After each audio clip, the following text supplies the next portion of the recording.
It is a pleasure for me to warmly welcome the Secretary General, His Excellency Mr. Antonio Guterres, to whom I give the floor.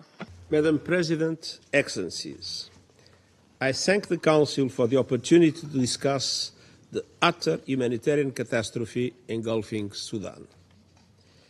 18 months have passed since brutal fighting erupted between the Sudanese armed forces and the Rapid Support Forces.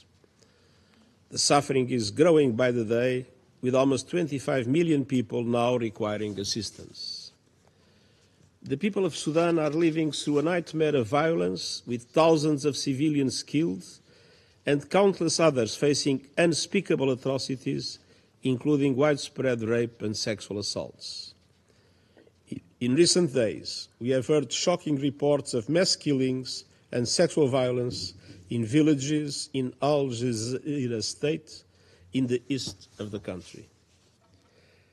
They are also enduring a nightmare of hunger, as more than 750,000 people face catastrophic food insecurity and famine conditions take hold in displacement sites in North Darfur, while millions struggle to feed themselves every day.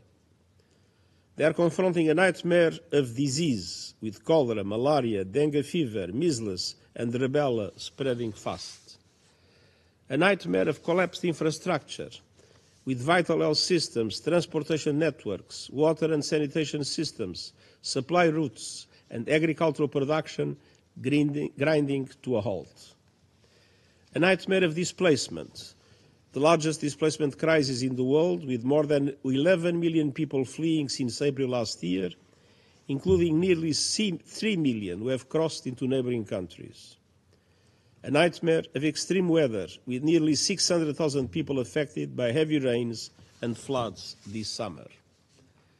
And Sudan is once again rapidly becoming a nightmare of mass ethnic violence, in particular with the dramatic escalation of fighting in Al-Fashar. Madam President, we have consistently appealed to both sides to end the fighting and come to the negotiating table. But instead of lowering tensions, they are escalating military action. Meanwhile, outside powers are fueling the fire. We face the serious possibility of the conflict igniting regional instability from Sahel to the Horn of Africa to the Red Sea. Resolution 2736, adopted earlier this year, sent a strong signal, but we need action on the ground. The resolution requested me to make recommendations to protect civilians in Sudan, which I submitted to this Council last week. Allow me to outline 3 key priorities. First, both sides must immediately agree to a cessation of hostilities. Such an agreement should be translated into local ceasefires and humanitarian pauses, creating new avenues of dialogue and laying the ground for a comprehensive ceasefire. At the same time, diplomatic efforts must be intensified to finally bring an end to the conflict, including support to implement the commitments in the Jeddah Declaration. My personal envoy, Ramtan Lamamra, is working around the clock with that objective. He convened the parties in Geneva to enhance humanitarian access and strengthening the protection of civilians in Sudan. And he supported the coordination of mediation initiatives in collaboration with regional partners, in particular the African Union's high-level panel. I urge the Council to continue to support these efforts and encourage effective engagement with regional partners like the African Union, the Intergovernmental Authority on Development, the League of Arab States, and other key ones. And I salute the efforts of the African Union and IGAD towards an inclusive Sudanese political dialogue, which would provide an important platform for civilians, including women, to speak out about the importance of ending the war and lend their voices towards a peaceful and democratic future. Which brings me to my second point: civilians must be protected. We need this Council's support to help protect civilians in line with human rights and international humanitarian law, including the parties' own commitments in the Jeddah Declaration. The parties to the conflict bear the primary responsibility to ensure the protection of civilians and come to the negotiating table.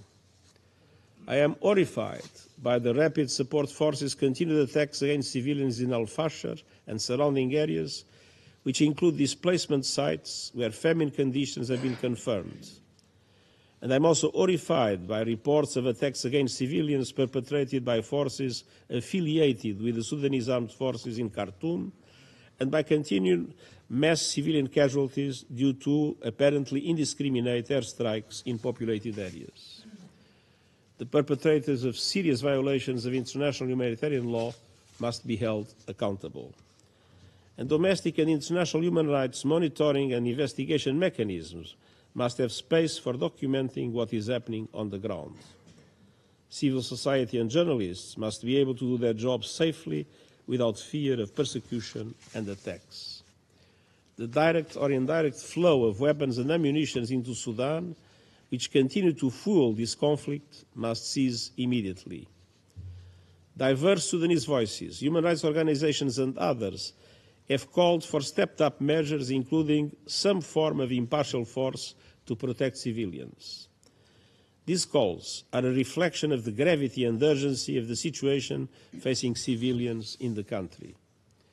At present, the conditions do not exist for the successful deployment of United Nations force to protect civilians in Sudan. The Secretariat stands ready to engage with the Council and others on the range of operational mobilities that can meaningfully contribute to the reduction in violence and the protection of civilians. And this may require new approaches that are adapted to the challenging circumstances of the conflict. Third, humanitarian aid must flow. Despite ongoing access and funding challenges, the United Nations and its partners reached about 12 million people with humanitarian assistance between January and September of this year. Water, sanitation and shelter, healthcare, education, and emergency nutrition have been provided. Nevertheless, huge gaps remain. Many of those we've reached have been assisted just once. Some of the areas most in need remain completely cut off.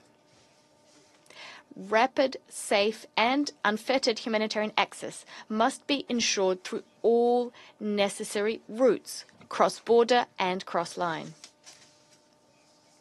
The reopening of the Adre border crossing was an important step, and this border crossing must remain open.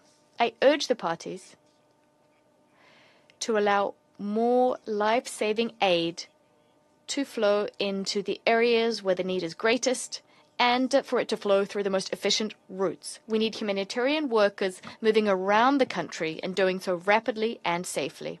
What we also need is funding. Our humanitarian funding appeal of $2.7 billion is only about 56% funded, and the coverage of the Regional Refugee Response Plan is even lower. I urge donors to step up with additional flexible funding. Having said that, I would like to pay tribute to the valor of the leaders of many Sudanese-led initiatives providing vital and life-saving assistance on the ground. Sudan's emergency response rooms, of which there are over 700, are an inspiring example of grassroots humanitarian action. Through their work, humanitarians, men and women, are showing us another side of Sudan, the best of humanity in a country enduring the worst of it. We can all draw inspiration from their example. Madam President, as I outlined in my report to this Council, it is time for action, for decisive action, for peace and for the people of Sudan. I thank you. I thank the Secretary General for his briefing. I now have the pleasure